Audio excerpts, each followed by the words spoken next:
All right, so I'm back at it again. Now, today I want to share my medication treatment plan currently. Now, for those of you who just want to know what I'm currently taking and the dosage, I will put it in the description so you don't have to watch the whole entire video. But I am going to go step by step through my treatment plan, what I started with to where I'm at now. So where I initially started, I was at 50% Autologous serum, and I was taking 100 milligrams of Gabapentin once a day. Now, I eventually was able to get in to see Dr. Galor in Miami, and I do want to start off by saying she is virtual. So she does work for the VA, and I think the loophole that allows her to see patients is she does some studies related to corneal neuralgia, so it does allow her to see and treat patients as well. Now, she initially met with me during a virtual appointment. Then I went to Miami, I did all the dry eye testing, I did the corneal nerve sensitivity testing, and then I also did a confocal. She reviewed all of my results and then scheduled another virtual visit where she upped my Autologous serum to 8 times a day. She also upped my Gabapentin from 100 milligrams once a day to 300 3 times a day.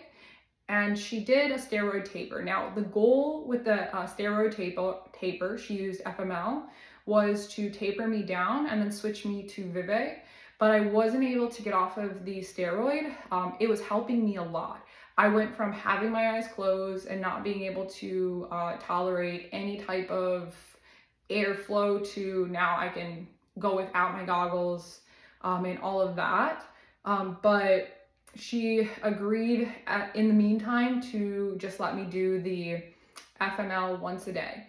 Now, a few months later, I was actually able to see Dr. Hamrah, so I flew to Boston, and he did a lot of similar testing.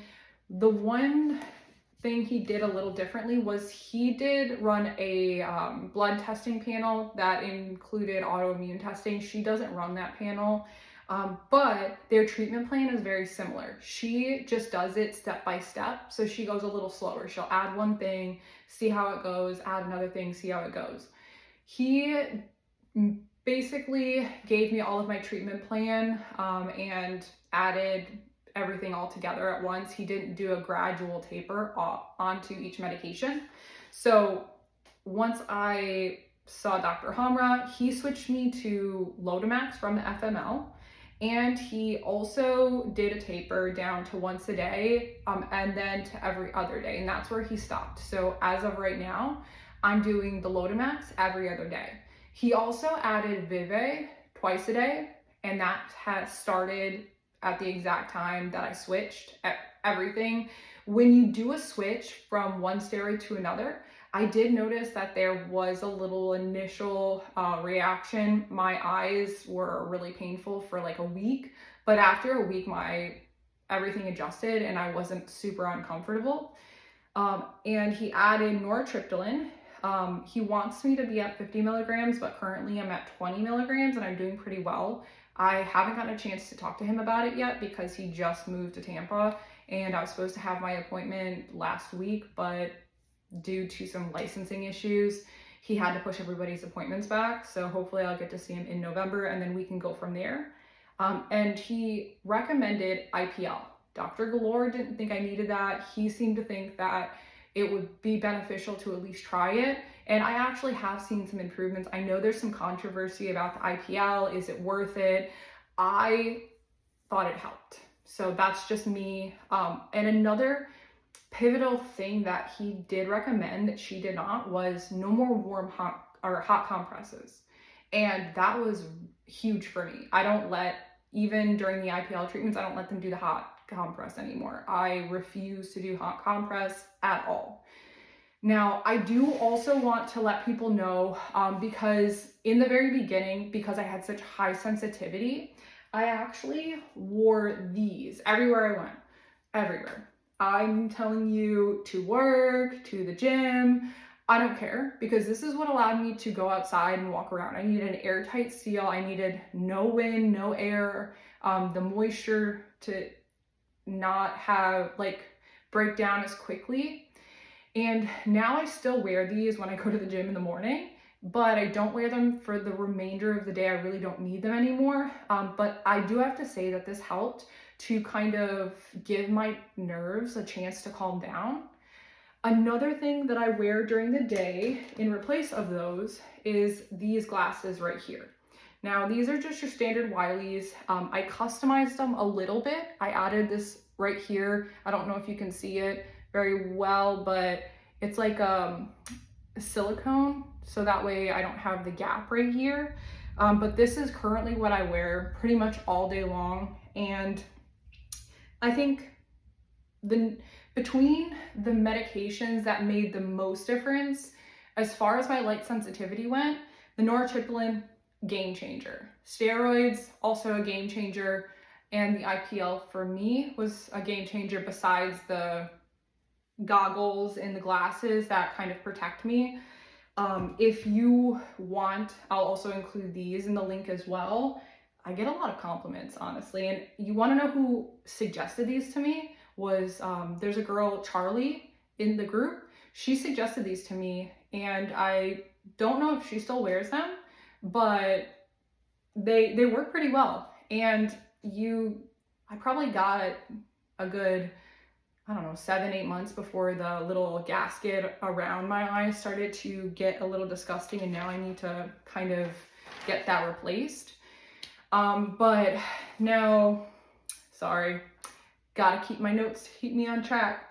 I just wanted to also address that I am just trying to make this more video content, just because when I was going through this struggle initially, there was a lot of information that was helpful to me in the corneal neuralgia group and the LASIK group. But the biggest issue for me was my eye strain wouldn't allow me to open up my eyes to even look at you, let alone to read. So I was really relying on anything that I could listen to. If somebody was willing to call me, I actually had Hayden. He called me and talked to me a little bit in the very, very beginning. He was one of the first people. And then shortly after that, Charlie spoke to me. And there was another girl in the corneal neuralgia group, Crystal, who spoke with me as well. So they were all really helpful while I was not able to read. They were really willing to go out of their way to kind of give me some advice. Separate to that, I just wanted to kind of make sure that I'm not only spreading more awareness, but I wanted to get more positive stories out there too. I am not saying that I don't have bad days, but I'm just considering where I started, not being able to open my eyes, in excruciating pain, kind of like not able to go to work or anything, to going back to work, driving myself. That's huge for me. I love that I can now drive. I can't do long distances, but I can do it. So that's great. I still can't watch TV. Ironically, it's killing me, but I just close my eyes and listen to it. That way I can follow the storylines.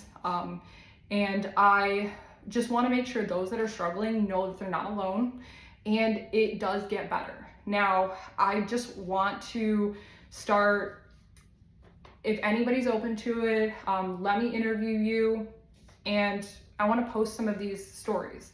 It doesn't matter if it's positive or if it's just where you're at now. You don't have to be perfect. I just think that it would be really good to hear some other people's perspectives and to be able to post those, so that way other people can listen along as well if you can't read through these, and maybe share your current treatment plan, what's helped you, what hasn't, or even if you just need to talk about your experience, just so that way people can give you additional advice. Let me know if you're interested.